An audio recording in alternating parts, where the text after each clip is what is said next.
Okay. So, for the record, I am officially starting the stream. The stream is officially up. And, however, how I have it all worked out is that nobody can hear you yet.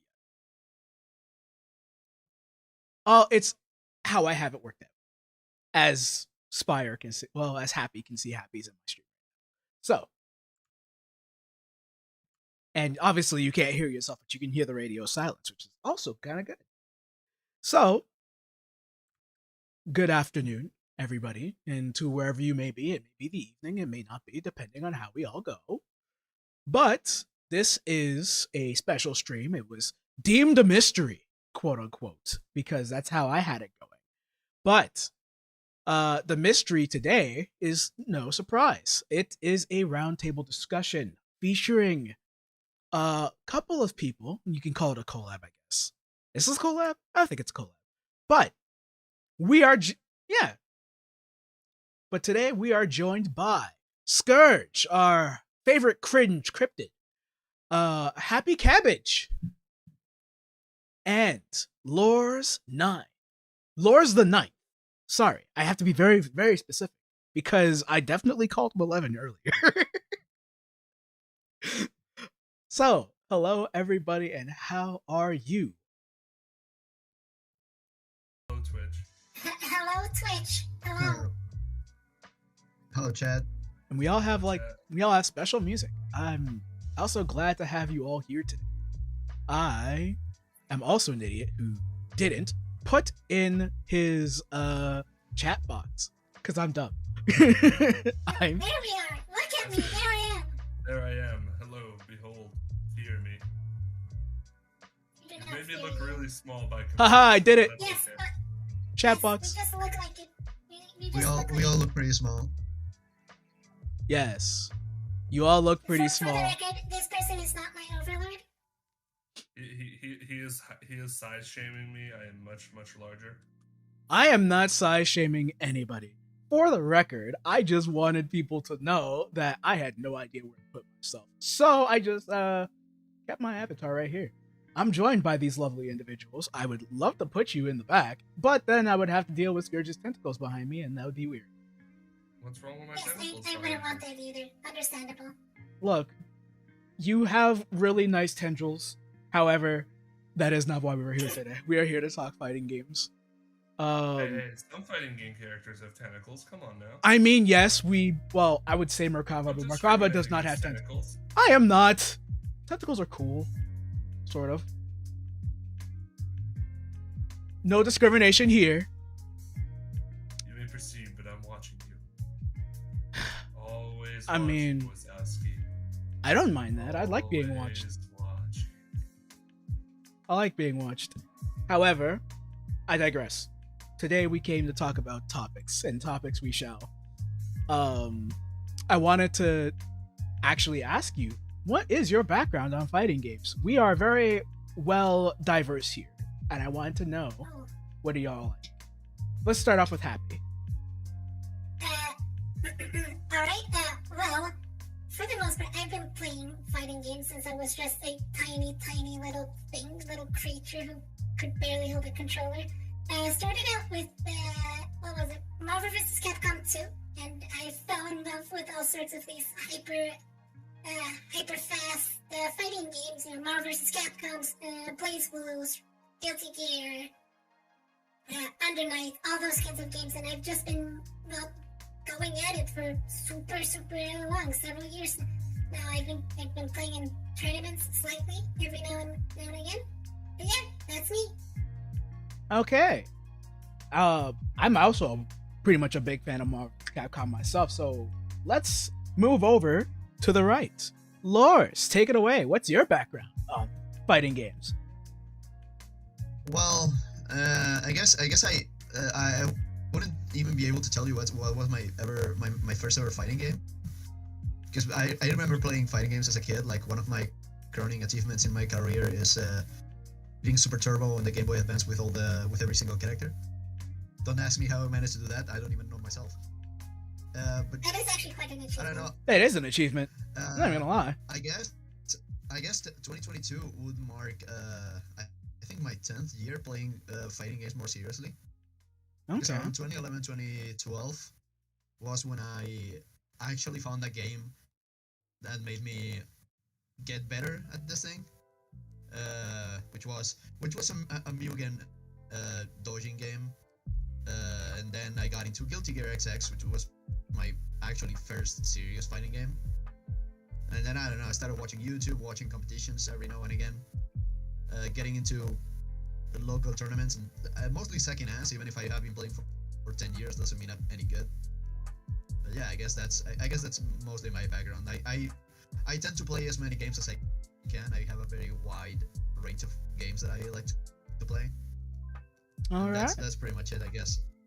All right. That's actually pretty dope. That's like it's a very humble begin. Like a lot of us have humble beginnings as kids, and moving back and forth between this sort of content.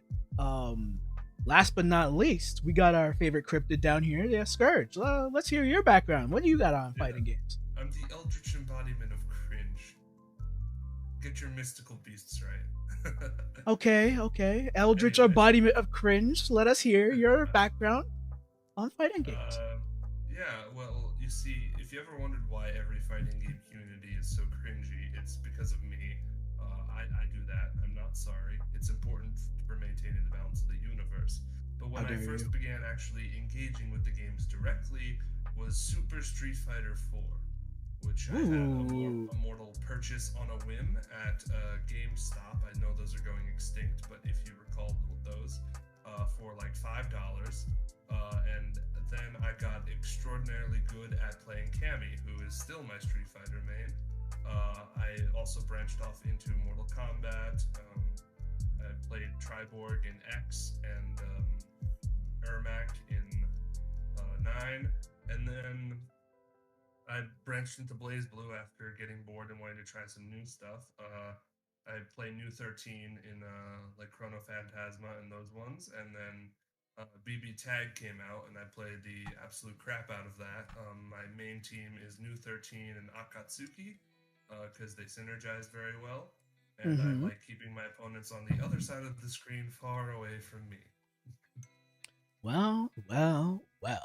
So it We seems are a mortal enemies. I play rushdown characters. I like that. So I guess I can talk a little bit about me. Well, I don't really remember much of my backgrounds growing up, but I do remember my fighting game history. I was relatively grown up around all three kind of genres. I preferred air dashers over like the ground based games. Like my very first actual fighting games that I sort of took seriously were the Guilty Gear XX, the Midnight Carnival, and Melty Blood, as well as Third Strike. So I had all those three games around me growing up, thanks to my brother's Dreamcast. I eventually started playing Tekken 6 in arcades. Was into BlazBlue, played Hakumen, Rachel, Arcune. Then eventually I started playing more Street Fighter, was playing Vega in Street Fighter 4. Moved into, where was it? I was into as well, like I can fast forward a bit, was doing Mortal Kombat. I did, like, you could say I've been like everywhere, but like I didn't compete officially until I want to say 2015. And since then I've been really into it. I'm semi-competitive, I want to say. I'm not a pro anything, but that's the point of being fighting. That's the point of being a fighting game player. No matter where the journey leads us, we're always here to grow. But you want to know what's always been growing? This community. And this community is ever growing, and with the ever changing aspect of it, especially with the rise of VTubers in the community, we have had more VTuber based tournaments. We've had several tournaments where we've engaged many a person. And obviously, with the pandemic and how everything has sucked, we've been forced to deal with other factors, such as net play. But the state of net play has actually changed over a while, and we've dealt with rollback netcode. Now, I want to know how everybody feels about Rollback being blessed upon every single one of us. I am super happy about Rollback. Like, Rollback is, when done correctly, big emphasis on correctly, it's wonderful. I've been playing Strive and BlazBlue CentralFiction. I've been able to play with people like across the world with like basically no delay, which is a large improvement than delay-based netcode, which they still have, I think, in Dragon Ball Fighters, and it makes me want to tear my eyes out sometimes.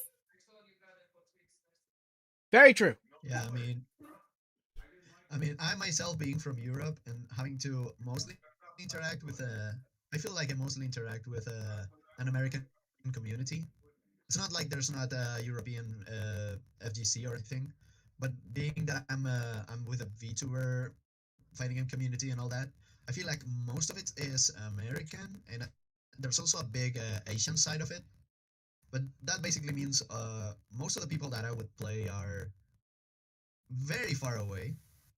So it's been pretty much a blessing to see some of my favorite games like Plus R getting rollback. That doesn't mean I haven't played them. I play them that much, but it's honestly very refreshing to be able to actually play them online in a reasonable state, not having them be completely unplayable when I try to play with people that are not in the same country or at least in the country next door. I mean, that's 100% like that's how I feel about it. I mean, just before this, I mean, Lorz, you saw me and Spyre. We were both playing. Hi, Matoyo. We were all playing Strive earlier. Well, not all of us, but like you were watching me and Spyre play Strive, and you know, it was 125 ms. The rollback would sometimes be between 0 to 5, but it was playable. Like, here's a big example. I believe Spyre, you are in Sweden, correct? Yes, I am living in Narnia at the moment. Yeah, so you're over there in Narnia, and meanwhile, I'm up here in essentially the Great White North. I'm in Canada. Like, that's far. That's miles and miles away. So we had a really decent connection. It's not a stretch to say that Rollback has changed how the world plays against each other.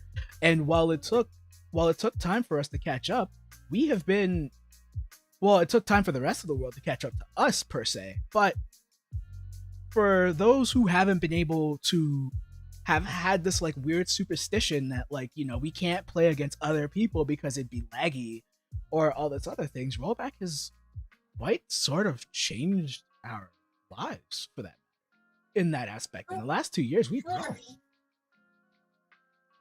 So it's also very interesting to know about certain things like that and knowing how Rollback has actually changed certain things. And also, welcome back, Szkkrrj. I want to hear how you feel about the state of netplay since you've actually been gone from certain time, my eldritch abomination. My apologies. There was a cringe crisis that I had to go deal with immediately, but now I have returned my attention to you.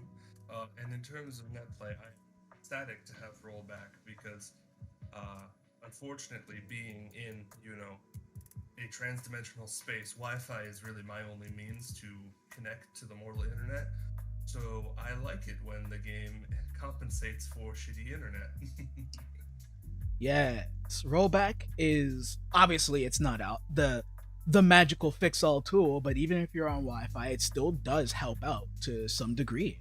A lot of people, they don't really understand how like certain people where they couldn't actually deal with netplay via Ethernet beforehand kind of handle this situation.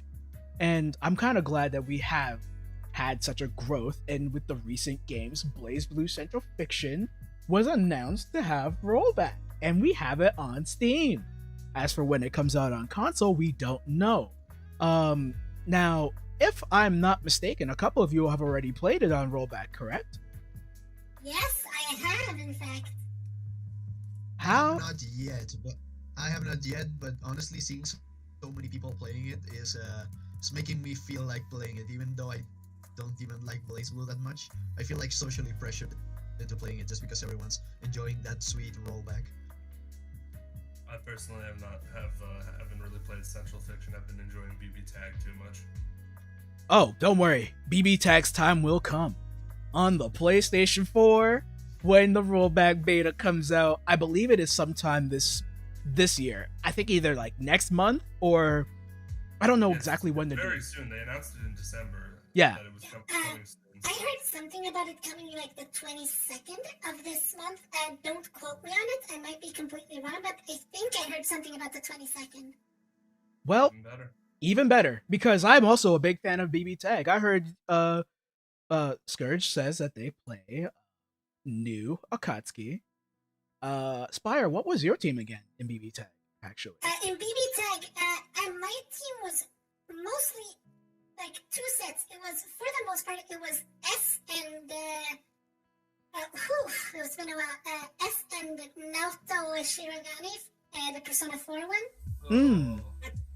And the second one was Blitz Tank and Akatsuki. Yes.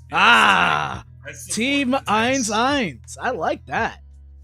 For me, I have actually two teams myself. Since the game's iteration, I played Waldstein Tager, and I eventually evolved into playing Batista Hakumen. So, well, if we're mentioning our second teams, my second team is it's usually Labris and then either Batista or Blitz Tank, depending on the matchup. Okay. I love Labris. That Boston accent has me. Oh, you and me both. I love Aegis more, but her like inputs don't mesh well with my tentacles. In Persona 4, I was all for Aegis. Like I would play exclusively Aegis, but Persona 4 Arena. I mean, but yeah. But in BB Tag, I don't know. Her inputs just don't feel right. It's a bit different, to say the least. It's because of how the combo system works in that game. It's just a lot harder to shoot all the projectiles in BB Tag, and that's what I like. I personally don't think I personally don't mind it that much. Honestly, I'm more content because I don't know if anybody knew this, but BB Tag was supposed to have a lot more content than it does now. But unfortunately, due to the whole delay-based netcode situation and a couple of data mining here and there, we well, it wasn't data mining of the characters. It was more so the announcer saying characters' names. And the Switch also showing who we were going to be getting as DLC. It wasn't even like Steam or anything else. Switch gave it all away in the eShop for the character passes. But, we had a definite scenario where that was also a thing. And it also kind of like stifled the content. So we had this like limbo of not hearing about BB Tag in forever, but we'd be seeing BB Tag in tournaments. And it was kind of weird.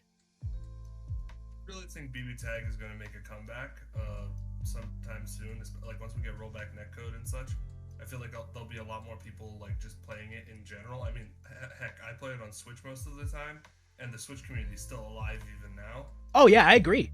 And I really think that a lot of people are going to come back, and honestly, I think ArcSys will start making some more content for it, because at this point, BB Tag is basically Anime Fighter Smash Bros, and they would be remiss to just drop it. Yeah, I don't think they will. Just ask that. I was gonna just ask that. Do you think that maybe with the resurgence of the game, we might see more content? Because I don't think it's that crazy. Even Dragon Ball FighterZ just got a new character out of the blue, so I don't think it's that crazy. Right? Yeah.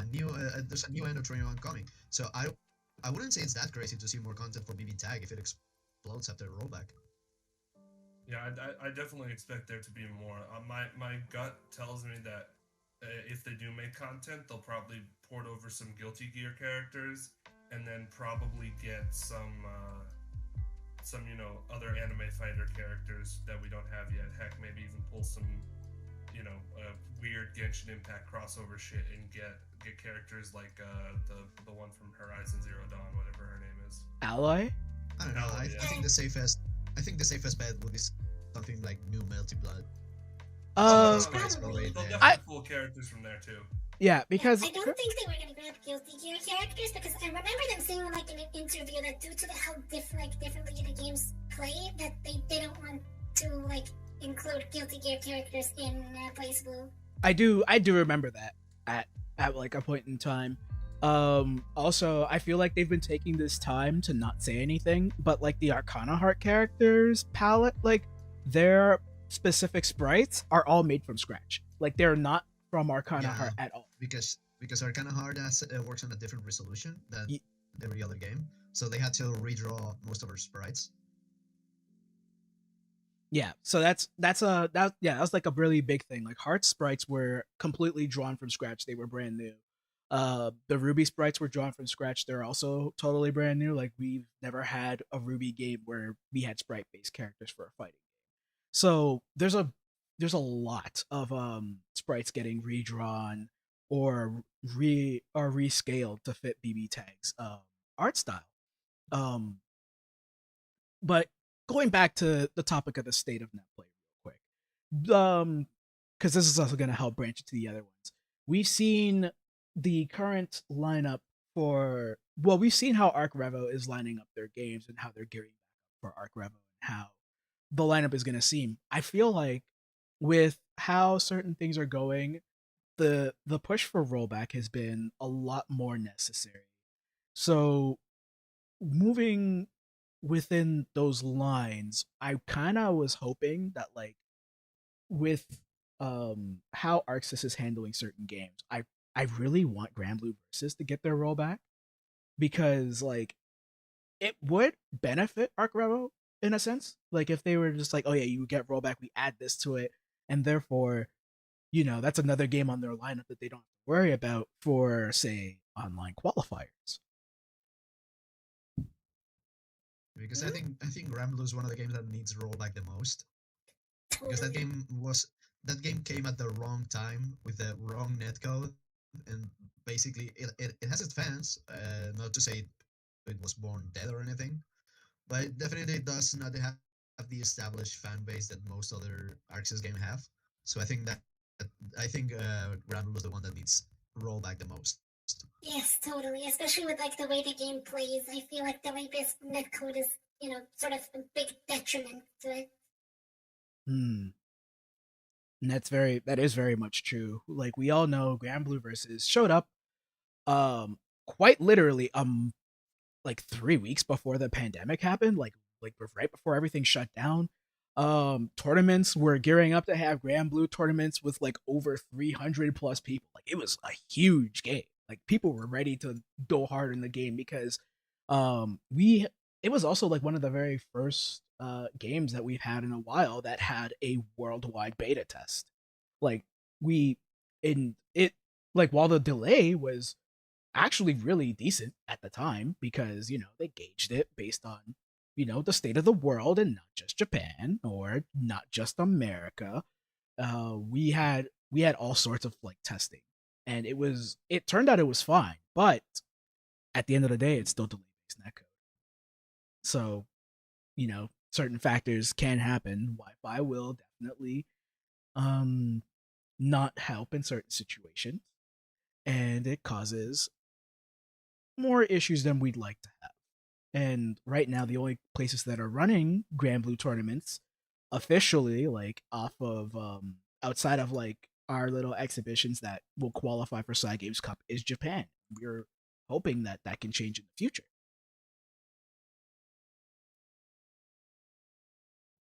I haven't been following the competitive scene, so does ArcRevo America not do BlazBlue also, or we have no idea.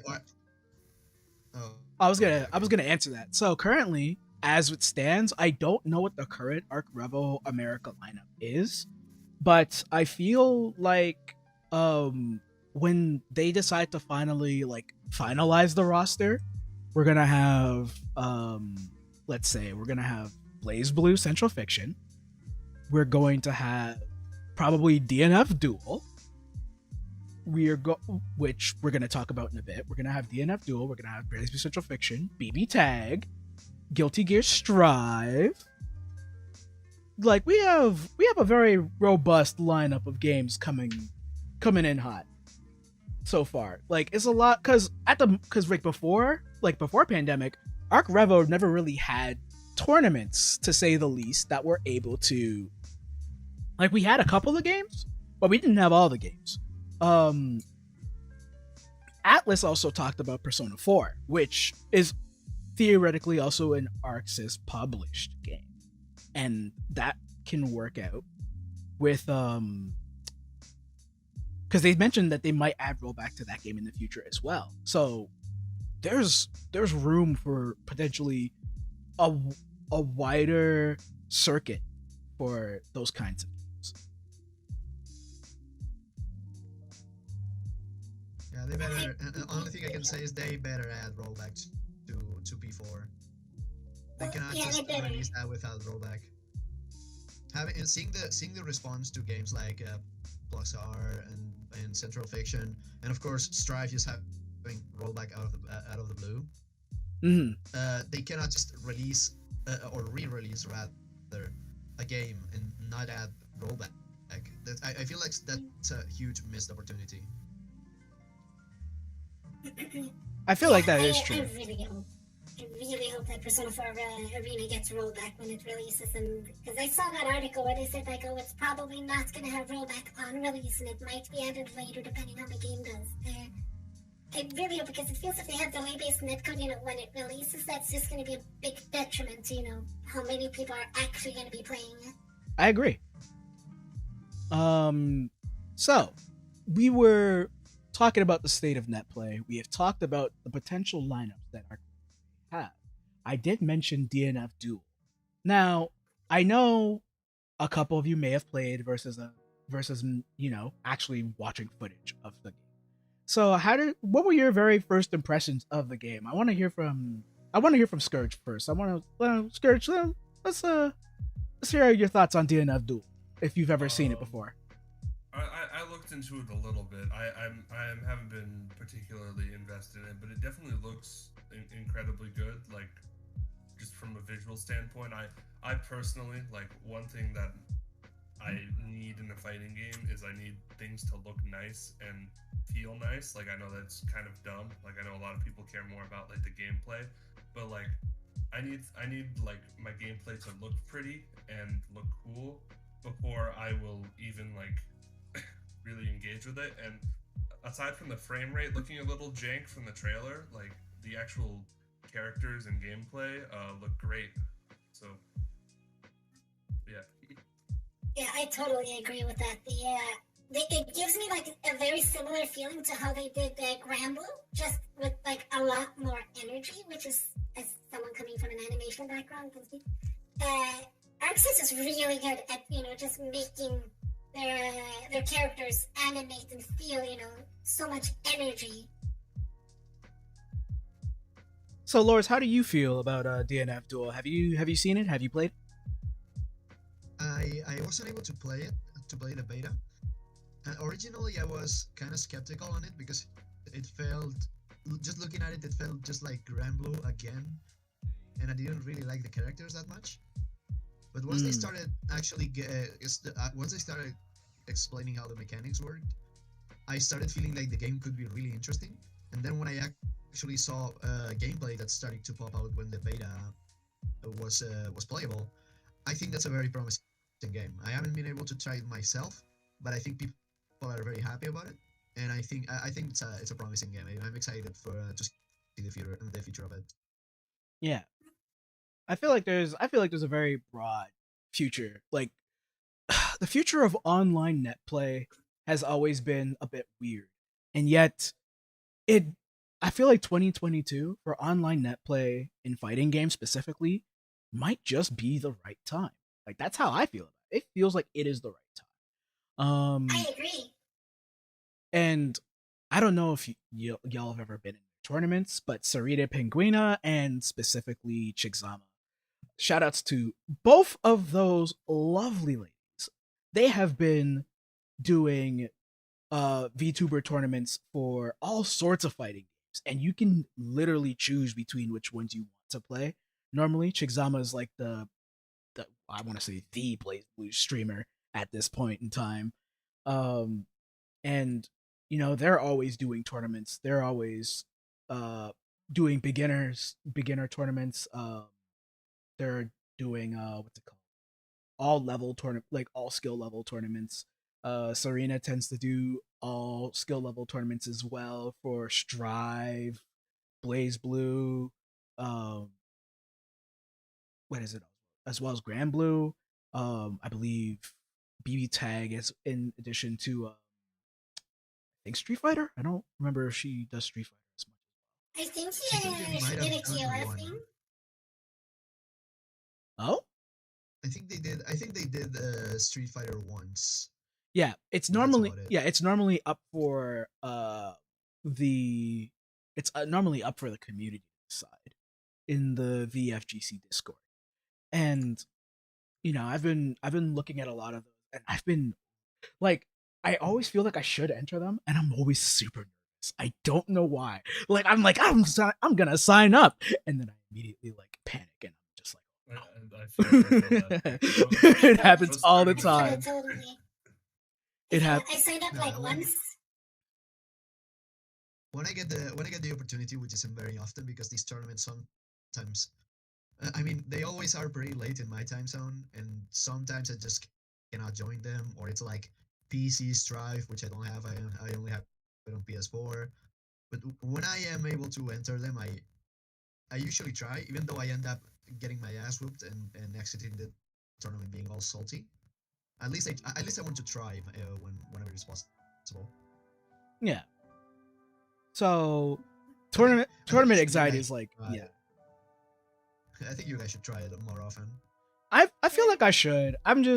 It's like I need a way of doing it, but like I've been starting to do a lot more Grand Blue based stuff because like I've been like learning how to play on stick. Like I've dedicated 2022 as like the year to learn my stick, and my stick is like super anime. Here Oh, is the stick. you just reminded me. We never established. What is your preferred input methods? I'm personally partial to the fight stick. So I'm learning fight stick, but I'm a pad player. I'm like it's Like, what 2022 pads officially. specifically? Oh, right now, I use an Xbox One pad. I am not a very big fan of PS4 pads. So I have a Brook converter for my Xbox One pad. It allows me to play on PC, PS4, PS5, and Nintendo Switch. So I'm ready for any tournament, anywhere, anytime. And all I have to do is just turn off the controller. I don't even have to disconnect. And it never connects back to anything unless I want it to. So it's perfect. I have a conversion stick as well, but my preference if I have to use a pad is actually a PlayStation 3 controller. Ooh. That's pretty spicy. I like that. I have a pink one myself. I haven't used it in ages. Well, I learned to play Super Street Fighter with one of those things, and since then, all fighting games, my brain automatically maps to that control scheme. I understand wholeheartedly. I used to play on a PS3 controller, but after years and years of use, they finally broke, and I had to move over to a racing wheel. I mean, a PS4 controller. Okay. I personally have been playing on just a universal fight stick for a while. It allows me to play on at least most systems. Now that ever since the Switch and the PS5 came out, I think those are more troublesome. But at least I have been able to play on PS4 and PC with no issues, even on PS3 too. Okay. But, there are some games that I just straight up prefer to play on pad. Like for example, I would never be able to play Mortal Kombat on stick. That's just not. It just doesn't work for me. Oh no, obvious. No, I couldn't do it. I don't know how people do it if they play on stick. It's so weird. Yeah. The more weirdly specific one is Power Rangers. I just much prefer to play that one on pad for some reason. It's probably because of how the inputs work. Personally, I know some people. Yeah, some people feels like they're designed for that. Yeah, actually, I've seen a lot of Power Ranger players. They play on Hitbox. Actually. Yeah, I think that also might work very well. Yeah, hitbox players are very prevalent in Battle for the Grid. I've seen them a lot. So it's usually like in order. I would see hitbox, then I would see pad, and then I would see arcade stick. But you know, we're in a community where people have all sorts of peripherals. I like know a dude that plays on a docky. Like it's interesting. I've seen all sorts of controls at this point. Now we're also talking about other things. Now, speaking of tournaments, I wanted to speak more about like CEO. Has anybody watched? Has anybody ended up watching CEO weekend when it was happening? Honestly, I sadly didn't. Unfortunately, not too much. Honestly, I just watched a little bit, just as I saw news rolling around Twitter. Mostly clips about certain games like Marvel 3. That time, someone pulled the fire alarm and they had to do like a rock, paper, scissors tournament outside. That was I had amazing. much of it. That was amazing. That was absolutely incredible. That was my highlight of the event, even though I didn't watch it. It was just it showcased the community, even though there certainly were a bunch of anecdotes from that tournament. Yeah. That are worth showcasing. Even though I didn't watch it, I still saw some news rolling around that feels like it was a pretty decent event. Altogether, it was like aside from like some of the hiccups that were happening at CEO, like I know there were a couple and they were talked about. It was a very good event altogether. It wasn't too bad, and everybody managed to handle it pretty well. Like it was like the very, very first major since the pandemic, and it was huge. Like a lot of people wanted to go out for it. Some people didn't want to go out for it because obviously safety issues, and it was understandable. But it was pretty huge. Actually, I wanted to talk about it a bit. Like we had seen, there was a VTuber out there, pretty much themselves, Remy Celeste. Shoutouts to Remy Celeste. They are an alien VTuber. I do not have the pleasure of knowing them, but I would love to shake their hand. Tendril? Tentacle? I don't know what they have. But I would shake the peripheral that would be equivalent to a limb. That, you know, they had an amazing showing in tournament. It was kind of ridiculous the way that they were going through that, like how they were going through a lot of their trials and tribulations, so to speak. They made it to grand final. They ended up taking second place, I believe, against K7 Show Off. And I would it was so weird, right? I thought that it was pretty fantastic, personally. What game, by the way? Did you It was what game they entered? It was Guilty Gear Strive, actually. Oh. Yeah, so Guilty Gear Strive was the one that they managed to enter, and I was very taken back by watching that watching that fight specifically. So when I was just like, oh yeah, you know, it was very interesting to see it like all come together, how watching it all unfold in a manner that worked for them, right? They were using Axel for a majority of the tournament. I found that to be pretty neat. And I hope that I hope to see more of them as time goes on, and how they manage to pull things, like how they manage to personally do all of it. And wait, what is going on here? Oh, that's what happened. I'm a dummy. So I was looking at something and it decided to go, hey, guess what? You don't get to look at anything. So I actually wanted to show the stream just some highlights, not too many of them. But I was looking through a decent amount of their gameplay. They were going against K7 Show Off's Leo. I do not have this available to you as yet. Let me show you guys as well, actually, so you can actually see it. So I don't know if it will show me. Let me take off my so you can also see it. And just so everybody can see what's going on here.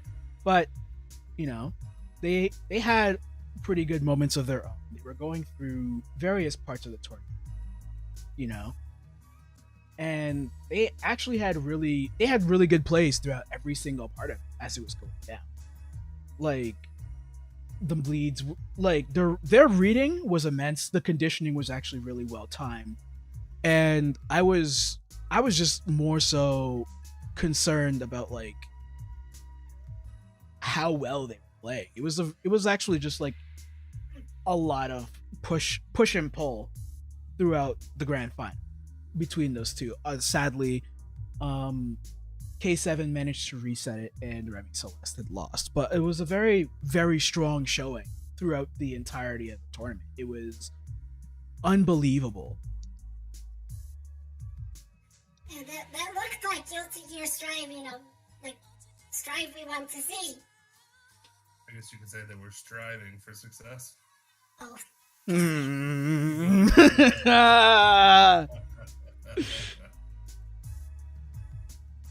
It's like you knew. I It's like you knew how I felt about puns. This thing made me think. Certainly, this VTuber phenomenon kind of started or got really huge. I wouldn't say started; just got absolutely huge pretty much after the pandemic. Which makes sense. I mean, makes sense. Which makes sense because people were locked up. They had to come up with new ways to pass the time. And tournaments pretty much stopped around that time for obvious reasons. So it makes me think it would be interesting to see when we started having tournaments again, to see what kind of VTubers we might see on tournaments. Because I know there have been VTubers in tournaments before, or there have been pro players that have turned VTubers like Deb.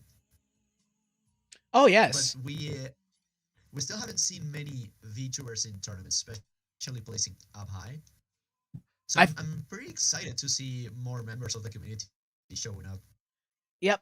I mean, definitely. I wanted to actually. I'll give also a quick shout out to Rika.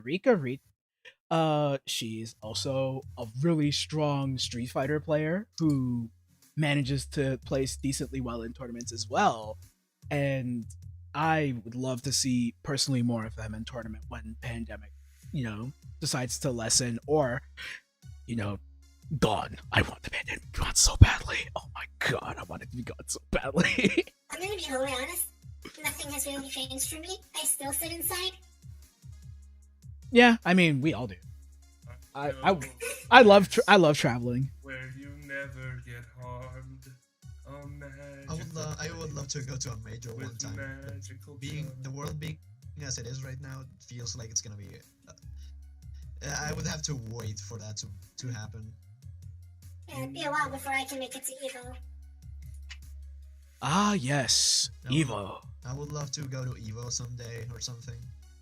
Seeing that apparently really Evo is starting to. Yeah. Sorry, this is gonna sound really stupid. I don't have any aspirations to go to EVO purely because I know if I went to an actual serious tournament, all I would want to do is meme. Like, if I went to a Street Fighter tournament and Dan was an option to pick, I'd pick Dan just for the lulz. But Dan is a good character. It's hard to say it's a meme. Dan is actually a good character. Isn't he like mid-tier or something? I haven't played Street Fighter 5, so if Dan's good now, I revoke that statement. There are no meme characters. Yeah, there are actually no meme characters in Street Fighter 5, sadly. Damn. Everybody is functional, everybody is viable. 11. Okay. 11 is random select. That's not fair.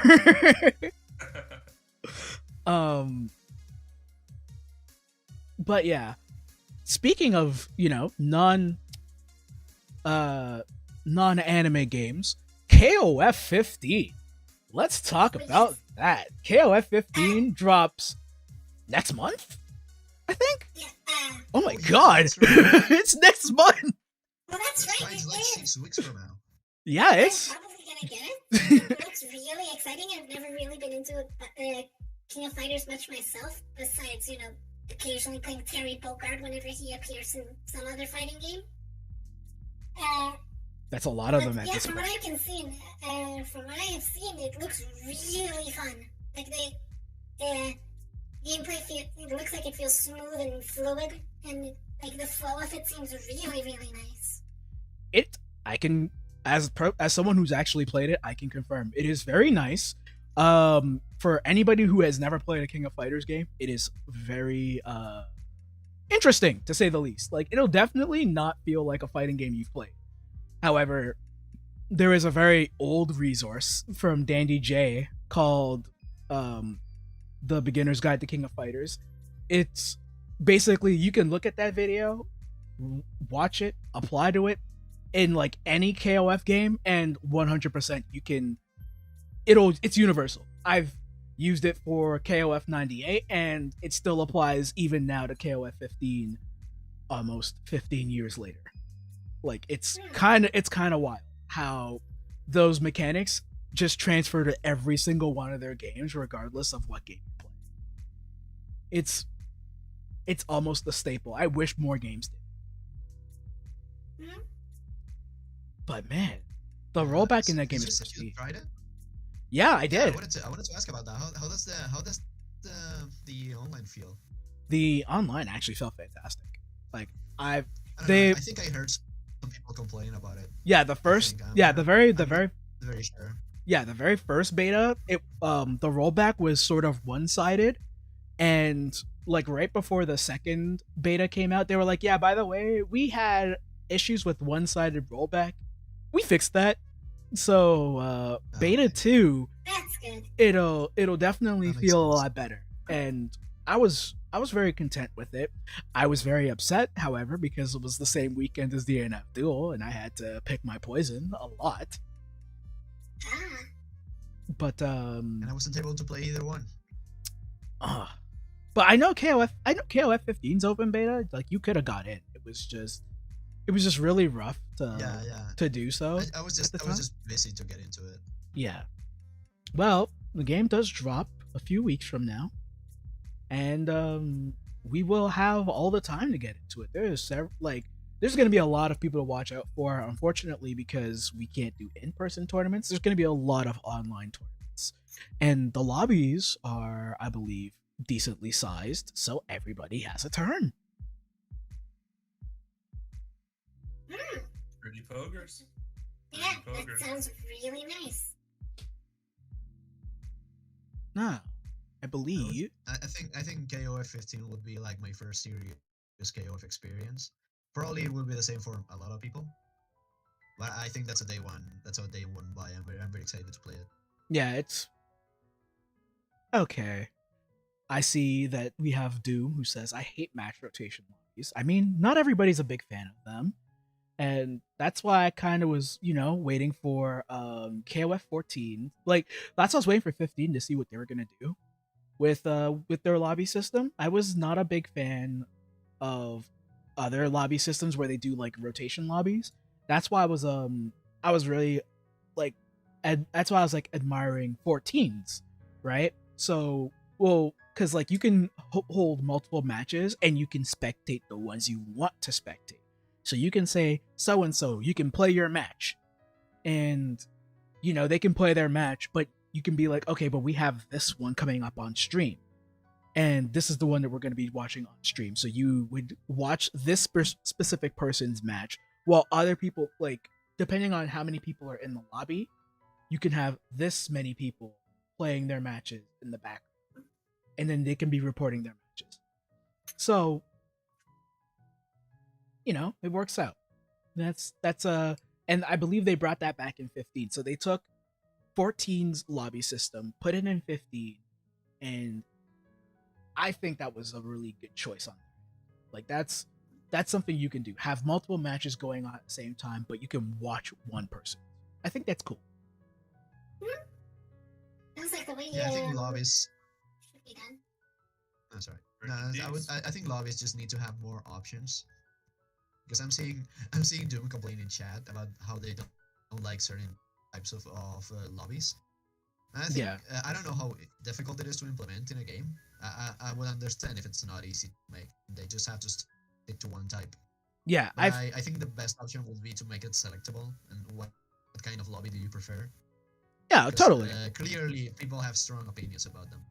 Yeah. I know how certain people may feel about it, and it's always differing opinions, but you can always chalk that up to fighting games trying to be different from one.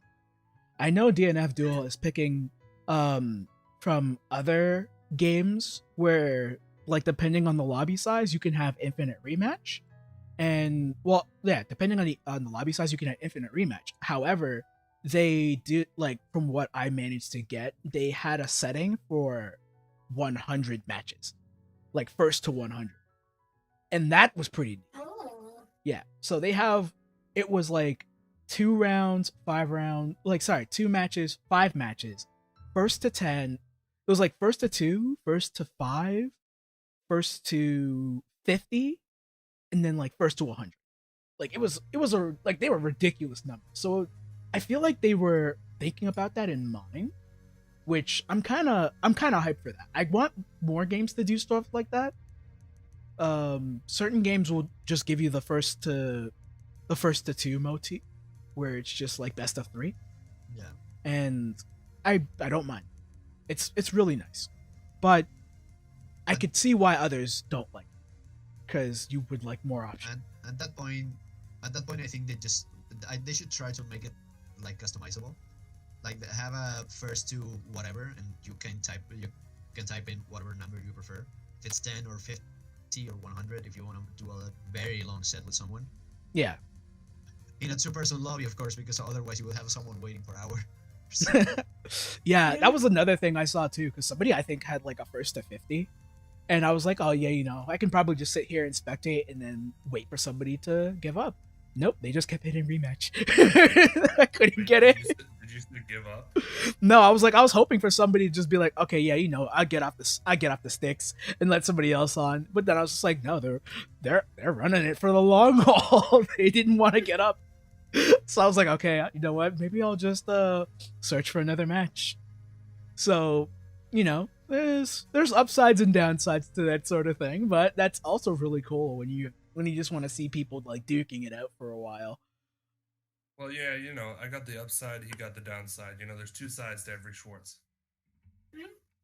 That's a reference to something. I definitely no, I do it. I understand it. That's definitely. I like that reference. It's a good reference. 10 out of 10 movie. I love that. That's my favorite film of all time. So what other things were we talking? We were talking about other fighting games that were also probably gonna be. We've covered a lot of our topics, but I know earlier people were talking about it before we start. Like we were talking about it before we started. All 3 of you said you were rather excited for Project L.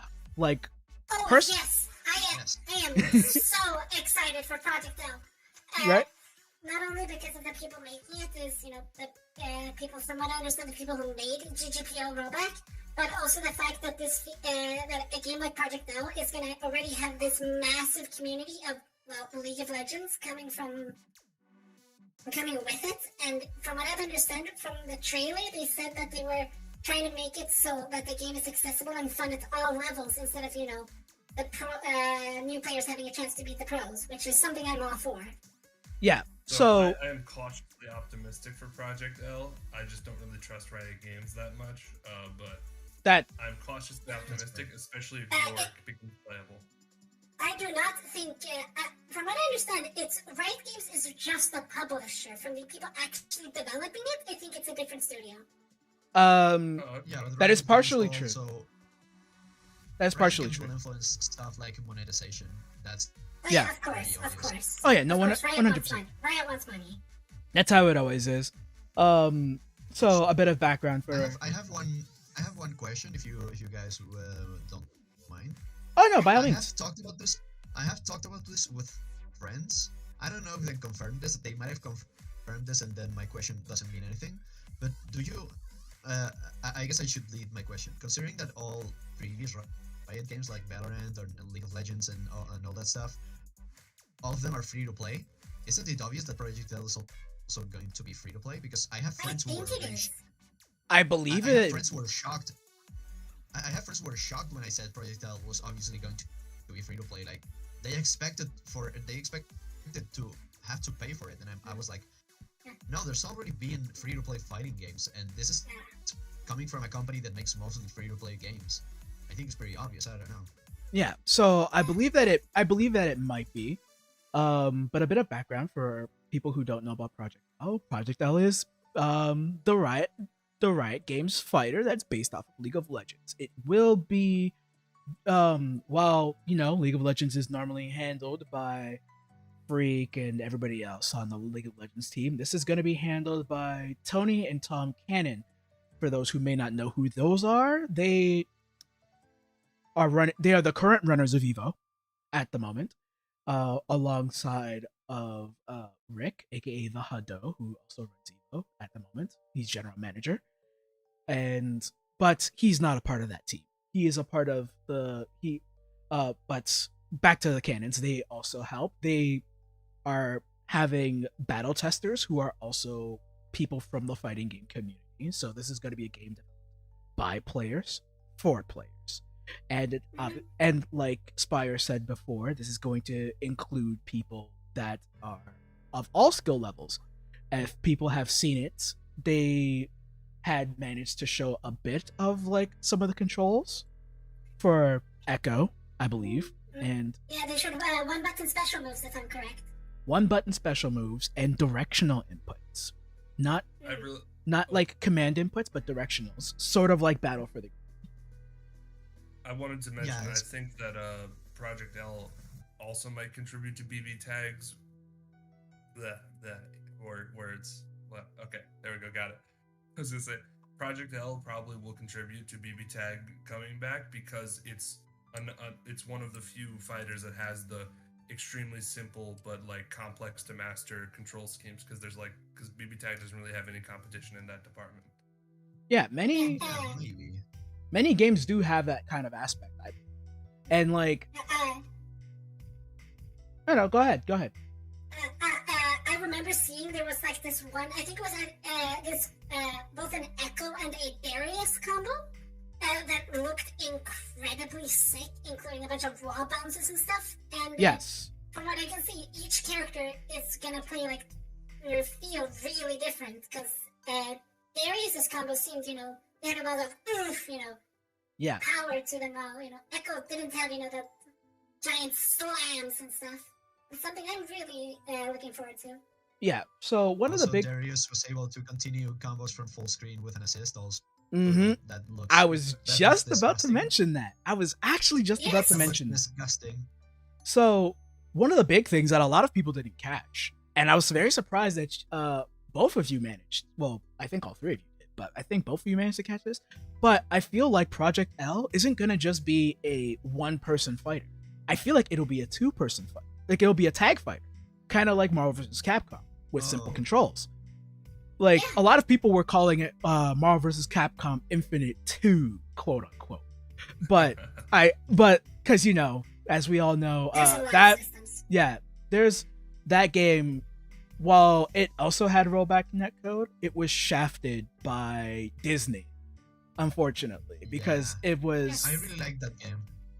It plays fine. The problem is it's a lot of things were a lot of direction from Disney and not Marvel's side of things, or from the Capcom side of things, caused the game to not really no X-Men characters. No X-Men characters, etc. It was a tragedy in its own right, but it's still fun to play. Like, if I go back, I can go back and play that game at any point in time. And it's really good and really fun. It just looks and sounds really bad. Yeah. Thank God for mods. But I kind of just want to throw that out there immediately. Like, people, that kind of community, the community has done good things for that game. Also for Marvel 3, but we don't talk about that. That's another story for another time. But yeah, going back to Project L, the game seems like it'll be a tag-based fighter. The assists looked phenomenal. Like, yes, I know looks phenomenal. The game does look phenomenal. However, I know all three of you may feel some way when I say this. I'm not entirely interested in Project L. However, I'm interested in the community that it may bring, and I'm also interested in its mechanics as a person who used to be into programming and developing. I'm sure. Honestly, I agree like, with you. I Are won't you be. sure about the League Yes. of Legends community? I'm not sure about the League of Legends. Okay, listen. For those who may not know, I am also a fighting game player, but I've also had experience managing a League of Legends community in my own hometown of like almost 20,000 people. It's a huge community. I've That's very I've good. actually hosted events and stuff, but like I've done a lot of things. Like for the fighting game community side of League of Legends, I'm not entirely optimistic on a competitive or a casual side. But realism, that's where I sit. Optimistic, I am always going to remain because that's what we do. We are very optimistic because the more people that join the community, the more games they get to experience and the more games they get to branch out to. We've seen it with Smash. Smash was like a huge hit for like people who were into X game but then saw characters in this game and were like, holy crap, I gotta try out the other game. And we have people that want to play King of Fighters. We have people who branched out into Street Fighter, Guilty Gear, of all games. Like we have like I've seen many people take other stances and then move into, all sorts of other games from there. And it's been quite fun to see, actually. Personally, Draco, I think that Project L, like, while I personally am not interested in actually playing it, I am interested in its existence because I really think it can introduce a lot of people into fighting games. Outside of because the stereotypical ones kind of get people into regular 2D fighters, and that might help grow the communities of all the other fighting games that are already out. Purely because people are going to try it, realize they actually enjoy fighting games, and then want to try pre-existing ones. Because one of the biggest issues I've seen, I think, what was their name again? Szkkrrj Productions, I think they were called. It was either Corey or Sugar Punch. Sugar Punch Productions. They made a video about onboarding, and I totally agree with them where they said that a lot of fighting games, like older, even some of the newer anime ones, have a very issue with getting people to not only pick up the game but also stay with the game. Yeah, like picking up is a very easy thing to do. Retainment, retainment is a very huge issue that we have in the community. But I feel like that also goes hand in hand, like the community that you are introduced to as well. And and I also kind of thank the pandemic for this. And as much as people don't like Discord communities and whatnot, a lot of them, like if you simply find one that you don't like, you can just jump to another and you'll find a group that you may enjoy. Like I had a group that I wasn't really like. I'll play certain games with one group, but then I'll jump to another group and it's a completely different experience. Like for example, I have a group of people I play fighting games with already, and they're not too big on one, and then I hop into they're not too big into BlazBlue, and then I'll hop into the actual like BlazBlue Discord fighting game, and then they're all super like I literally looked at my Discord and I have like 3 pings of people begging for games already. Like they're begging for games. Like it happens every day. If I were to sit there and leave those pings, I would probably have over 50 pings. I'm not even lying to you. I actually have a question I want to ask you. If I don't know if I'm the only one who actually, originally plays League of Legends, so I don't know if anyone else here does. I formerly played it for a little bit, but I found it wasn't even the community that drove me away. It was like the lack of, I guess, flavor, for lack of a better term. Like I really liked Heroes of the Storm before Blizzard came out as just an awful company. Purely because of how much character all the actual characters had and the variety of maps and game modes. What bored me about League is that it had like one map for the main mode, and that was it. And like there was so much text you had to learn. I mained Yorick, so if he comes to Project L, I'll probably at least try it out. If Samira and Akali are not in Project L, I am going to fly over to Riot Games headquarters and throw rocks at their doors to intimidate them. I like that idea. I definitely sat there and I was like, you know what? I will not try Project L because, for reasons I probably will not mention. Actually, no, I can mention it to the stream since it's pretty much done. We all know that Riot Games has had issues within their company and they were unresolved.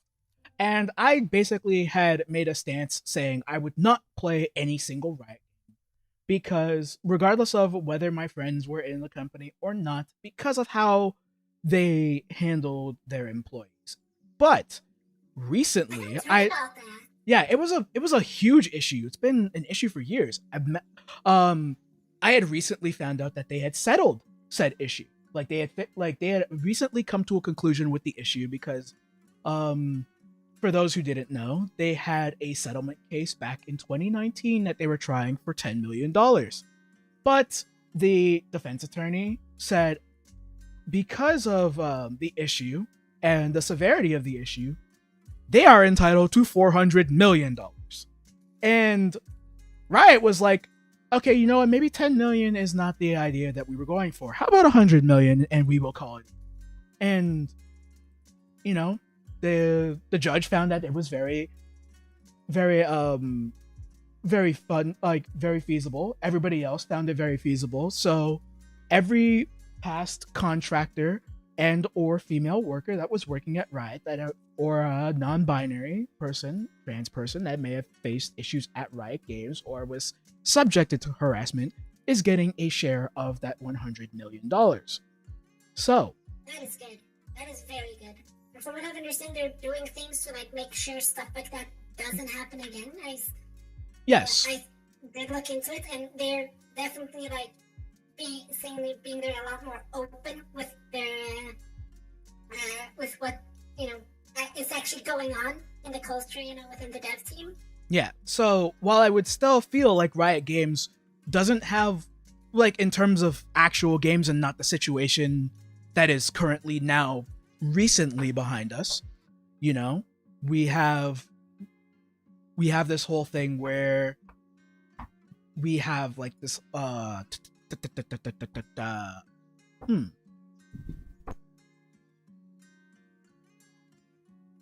But yes, we have this whole certain situation where we had, like, in the games they're not totally I am always losing words. I am so bad at this. Not a big fan. Okay. But yes. I got it. So yeah, while they don't always have their marbles together when they do patch changes and patch notes. Like, there's always patch notes. Oh my god, there's so many League patch notes.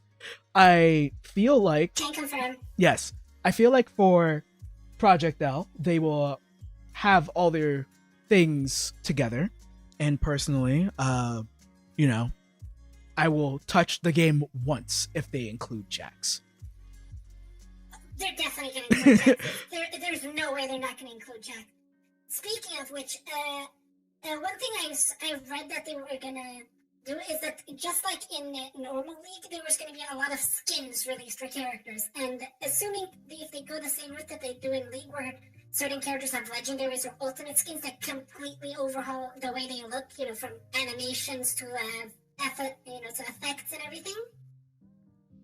I was thinking, what are your guys' opinion about that? About skins that like change the way a character looks, like animation and like the way, for example, a fireball looks. Fun. I mean, I wouldn't be too happy about changing straight up animations in a fighting game, given that they are so important. Well, I feel like how they might handle that is that they won't change the hitboxes and stuff. The animations will look different, but the actual hitboxes will remain the same. So obviously, if you see, but like they won't make the animation smaller. They'll obviously probably size it out so that it fits the same way. Yeah, I don't know. I'm not. It would take so much work to have two different skins match the feeling of the animations, because of course the animations is not only the hitboxes, it's also the feeling of the move. If you have to not only learn how, let's say, a character's lows look, you have to basically learn how two characters lows look, because the skin changes also the animations. I feel like they'll try to keep it consistent. But yeah. Have you guys played Mortal Kombat 11 much? Yes. Yes, I did play it a bit. I played it a bit. Not 11. I played the beta and I said, nah, this is not for me. I was a big fan of X though. Well, some of the online play wars allows you to use like custom movesets, so people can play as the same character but have a different set of specials that might completely alter how they actually like approach the match. So yeah, there's already sort of precedent for stuff like that. Yeah, but I mean, it's only a couple of specials, which is not that different from variations from previous games. But I wouldn't feel. It's not that I don't want that. It's just that I think it's a lot of work to have two skins that behave the exact same, but the animations are kind of different. I feel like how example, they something like overheads or low attacks. If the animations just don't look exactly the same, some people might be thrown off. So maybe not distinguish one move from the other. I feel like, but I'm just not very confident that they would be able to. Well, I don't really want to lose a round because my opponent has has paid like $20 for a skin, and I don't understand that they're doing an overhead. Yeah. So I feel like how they might handle that is the same way they handle it in GrandBlue, right? But in terms of not just weapons, but skins as well. So if you so the weapon skins, obviously in GrandBlue, they still all function the same, but they all look different. Like their visual effects they have different visual effects or different sounds, but they still work the same amongst the moves. So how I feel like what they'll do with the skins themselves is that they will have this, like they'll obviously have the skins look like the characters in game. The highs, the lows, and everything will probably look the same. The animations will probably have like a little visual flair on them, and like they probably might give you like a brand new ton the skin or something like that, or like a win animation. Change the animation for super, or change the animation for like a super. Oh yeah, definitely. I feel like they'll do something like that. That would make more sense. So I feel like that's the approach that they'll take. As for characters, I feel like they'll have characters like Riven. You'll see a character like Leona or Diana. Like you'll probably have a lot of melee. Do we have the roster? Do we have the full roster yet, or is it just the ones we've seen? No, it's just the ones we've seen so far. So I believe we've seen. We have no idea about the roster. Yeah. So I am intrigued by the fact Raven is going to be it, and I'm very intrigued how he's going to play. So far I've seen Darius, Katarina, Ari, Echo. I think that's all we've seen. Jinx also. Oh yes, and Jinx. Draven. Okay, we've seen Draven as well. I think that's everybody. Who else? I think there's one more we're missing, but I have it at the tip of my tongue. Maybe the original reveals, we might have seen a concept art or something, or a screenshot of a single character. I do know that they were. I read on a blog post that right yesterday that they are going to try to include Thresh. Cool. I guess he does, he does have fans. I guess it's weird that they mentioned that one specifically. Yeah, I remember them saying something about it was difficult due to the amount of visual noise that Thresh has compared, and putting that into a fighting game. I think Draco died. Thresh is... No, I'm here. I'm alive. Oh, I just had to mute myself. Guy, right? Oh, you were sleeping on No, I was not. Is the lantern guy. Lantern guy with the hook. Yeah. Yeah, Dash is the dude with the lantern. I personally kind of want, like, if they find a way to put Thresh in the game, I kind of want to see it, because I want the Captain Morgan skin he has. I love that skin. I think like his head is like a giant barnacle. or like a coral reef or something like that. I forget. Deep sea? I think It's a was like deep sea episode thrush? Yeah, I think it's deep sea thrush. A character that I really hope to make it into the game is Set, because I feel like. Yes. Oh my god. Yes. Also, it looks like we're getting raided. Wait, what? Oh, We yeah, I are didn't raiding notice. with a party That of is true. 3 of them things. Hello. Welcome. in. Hi, thank you, Queen, for the raid. Queen is also a VTuber, big in Final Fantasy, big in Minecraft. I appreciate you for the raid. Love you. Nerf Aurelian's soul. How would you put Please don't. Aurelian's soul in a game unless he was like assist only? Like if like they did it like Assist only. J-Stars, where they would have like assist only characters and then other characters that were actually assists. But yeah, That would make sense for them to do that, but I don't think that's their plan. I know Do they you guys think we're won't. gonna get Lee Sin? Do you guys think we're gonna get Lee Sin? Probably. I Probably. would say so. I mean, we all know which characters are the most popular in League, and I think characters like Lee Sin are popular enough. Lee Sin, To come down the Master road, I think. Yi. Master Yi Oh. is Please also do not very put popular. Master Yi. Please do not put Master Yi in the game. I've already had enough scars from him in the normal league. I mean, I'm not big into League, but I absolutely would not want them to put Yasuo in the game, of course. They're putting Yasuo in the game. That is something you cannot avoid. Yasuo might can end make- up in we- there too. Most melee can make grounded the champs would. Please You were do correct. not. Yeah, but of course they would have to strive for variety Mhm. and not only have melee champions. Yeah, that's also very true. They're So already- you'll they're already probably see a they're little already block. putting Ari and Jinx in the game. So If they You'll put probably see Samira, it. I'm happy. More If they put zoners. Samira, I'm happy. yes, that is one character that they should put in. League has I definitely want got Dante a lot in of my League of champs. Legends fighting game. I feel like they'll put Tristana because Tristana's like their mascot. Isn't Yes, it also Timo? very popular. Are they Well, put- team. Well, there's two specific mascots, and depending, this is also how I test your League of Legends like knowledge, sort of. Teemo ended up becoming like the quote unquote best selling mascot. Tristana was actually one of League's biggest mascots from a very long time ago. Actually, one of the very first, like, for those who've probably played League and like the really earlier seasons, if you signed up with League and connected it to your Facebook account, you would get Riot Girl Tristana for free.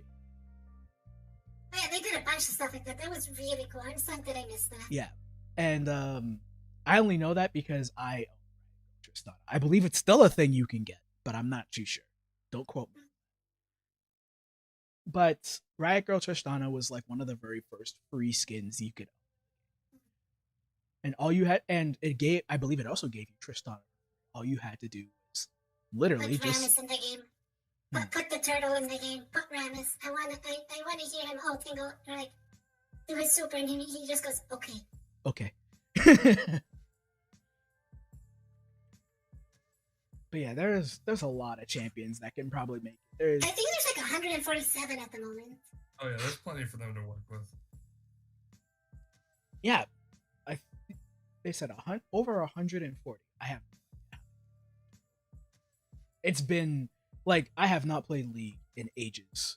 I think the last time I ever touched League was when like a friend told me like, just install League and like test to see how well it runs on your computer. He made me play it in an ARAM, and I was just like, I have no idea how this character works. And every time someone asked me to play League before, and I was just like, okay, yeah, Cho'Gath? Cho'Gath fighting game. No. The launcher is just the spikes and it's set play when he knocks you down. Disgusting. The Naruto insta-kill mechanic, but he just eats you. Please no. I mean, I do want to see characters that are just gimmicky. To be I honest. want some really weird characters in the game. Like, I I want want them to put, like, weird characters. I want them to put, like, I don't know, like, what is it, Valkaz or something. You know, some really, really odd characters. Valkaz playing like Shuma Gorath. I did not play League enough to like know all these names, so right now y'all are talking and I'm just like, I like your funny words, eyeball Magic man. Funny eyeball thing. Funny eyeball thing. I like your words, Magic Man. I don't know half of the names, but I do know League has a lot of gimmicky characters, Yes. Yes. and that's what I want to see. I don't know how even. I don't even know. Oh this yeah, Valkaz, I don't Kog'Maw. even know what. I have no idea what those characters do in the game. I just know they're weird, and I want to see them in a fighting game. Well, for those I who don't want just know, humanoid. I don't want just humanoid waifus and husbandos. That would be boring. Mitoyu has specifically stated Kog'Maw. I Spit I on think you. spits on you and also runs at you when he dies. So that's also. Oh, I say he. Kog'Maw is a she. I apologize. I completely forgot about that. It's Rek'Sai. It's Rek'Sai that's a she. Kog'Maw is a thing. I had learned. Wait, hold on. Are you sure? Because like I remember Yeah, Kog'Maw was. I think Rek'Sai is the one that's a she. From my limited knowledge, I think it's Rek'Sai that's a she. Okay. And I only know all these things because. No, my you're friends right. and they show Kog'Maw all of them. Kog'Maw is actually learned as a. Well, they changed it because I believe Kog'Maw also had a different was it a different lore based location too.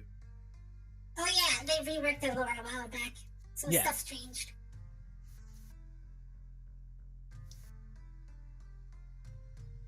But yeah, I feel like that's pretty dope. Like characters like Kog'Maw would be. I would like Valkaz simply because like Valkaz literally I saw Valkaz when they first dropped and I'm like, this is just Shuma. It's just Shuma in a It's just MOBA Shuma. game. It's It's Shuma just Gorath. purple Shuma Gorath. Just purple Shuma Gorath. Like definitely would work in a fighting game like that. So I would like to see a couple of weird ones. Like, you know who I'd like to see? Karthus. Karthus deserves a game. Yes. I would love to see Karthus. Well, the only thing I know about that guy is that his ultimate is the one that hits everyone on the map. And that's about it. I have no idea what He is also in does. like a metal band. He's in like Pentakill or Isn't something. he the skeleton guy? Or am I Yes. mistaken? No, that is him. That is Karthus, yes. That's literally all I know. He's a skeleton and he drops an ultimate on everyone on the map. That's about it. Yep. And you can continue to do that after he dies.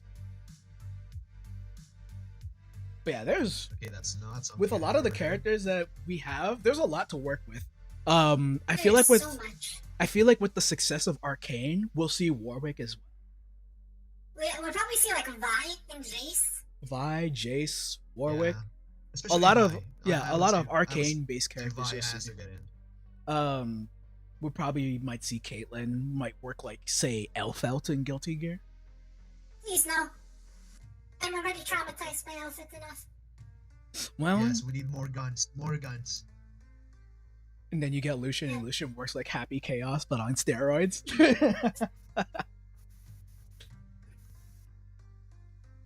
There's so much potential. There's so much to work with. Which is one of the reasons why I'm so excited for the game. There's just so much potential for it. So much Yep. potential. They still have plenty of Will time to live fuck it up. to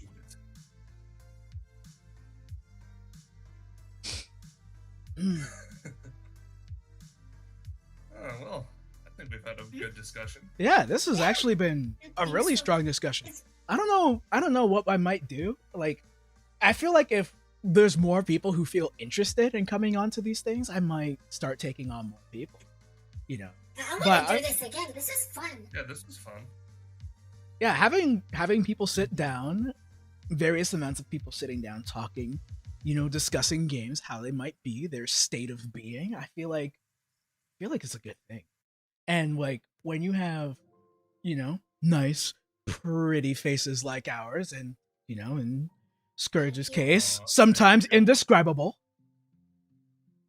and that's a compliment. Do not take I that as think an insult. Thank you. I think Scrooge is charming in their own way.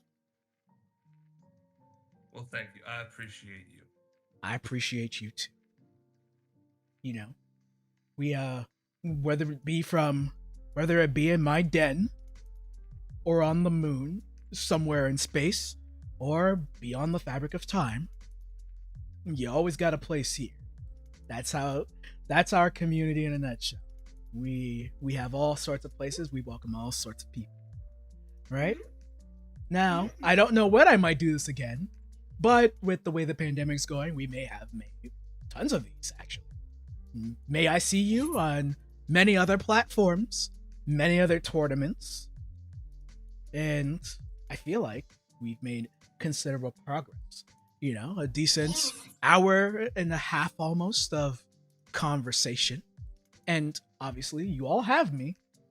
And by all means, I haven't actually been able to say it. But, you know, I will probably give everybody a way of following people. If you want to follow, actually, you know what? Give yourselves a shout out. I know you all have socials, you know. Let's give you guys Spotlight. so yeah, some spotlight. Let's, you know, tell us where we can find you at.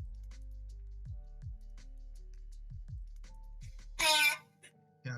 Who goes first? Who goes first? Let's start with Lorz. Lorz, where can we find you? All right. Mine is pretty easy. Mine is pretty easy. It's only it's Lorz IX on Twitch, but it's spelled Lorcix. And I will drop my Twitter on chat so anyone can have both my Twitch link and my Twitter link. Mm-hmm. And I think we should all do that. Yeah, pretty much. by all means, all of you should do it. I'm even taking the time right now to give you all your little special little razzle dazzle. I don't know why I never did this. I do not know why I didn't do this before. I am a fool. I apologize. Please come inside for a bowl of cereal. But I'll go Szkkrrj, next, yeah, you grab your link as well, and you can drop yours in there, and everybody, you know. then. Right. Yeah, you can find me on YouTube at Szkkrrj, the embodiment of cringe, on Twitter at Szkkrrj, and on Twitch at Szkkrrj. Szkkrrj spelled Szkkrrj. I am putting all the links in the chat. If you're interested, I make content about stream highlights. Right now, it's mostly Halo Infinite, and also talk about degenerate anime stuff. So yeah. Yeah, you see, we all got ourselves a little flavor, a little razzle dazzle for everybody, you know. A little razzle dazzle. Yeah, you know, hit him with the razzle dazzle. Razzle. The dazzle razzle. But yeah, you know, I should have done this earlier, and I will know this for next time. But I could have simply just like did a little text thingy-majigger and have everybody's names there. I didn't think about it. I was very slow. I apologize. But yeah, you know, I had like a little thing where I could have just did this. I'm gonna like transition so y'all can see. See, Oh, yeah, I could have just did. I literally could have just did this. But floating words above my head. yep. However, I am smart. I know exactly how to handle it. This is big brain time. This is big brain time. See? So, with that being said, I feel like the next time, you know, I can handle this a bit better. But I'm dumb. I could also just we're just having it here. Right? It's just like everybody's just like right there inside them and stuff. So, I think with that, right? Look at that. See, that's a lot better. I'm an idiot. So we can have it right there, right under you guys, and I'll have special boxes next time, people. So this way, the next roundtable we decide to have, we can have everybody's name, and everybody can actually, like, well, everybody that we have included. I can set it better. But I appreciate that everybody has been here. I appreciate every single one of you that came out. And hopefully, I'm happy for coming. yeah, I hope everybody can actually be here next time. I know we were supposed to have a few more people for a discussion, but things came up, You and got that's sucked fine. into the vacuum of space. Yes, they got sucked in. They were sucked into the eternal void of Discord and life. But it's also the first day of the new year. Happy 2022, everybody! Happy 2022. It is time for 2022 Electric Boogaloo. Yes. Now, with that being said, everybody, say your goodbyes, and I will see you all next time. Goodbye. Take care, everybody. See you. Bye bye. Yeah, take care. Take care. Happy New Year. Happy New Year. Hopefully we'll see each other some of the time. Happy New Year. Mhm.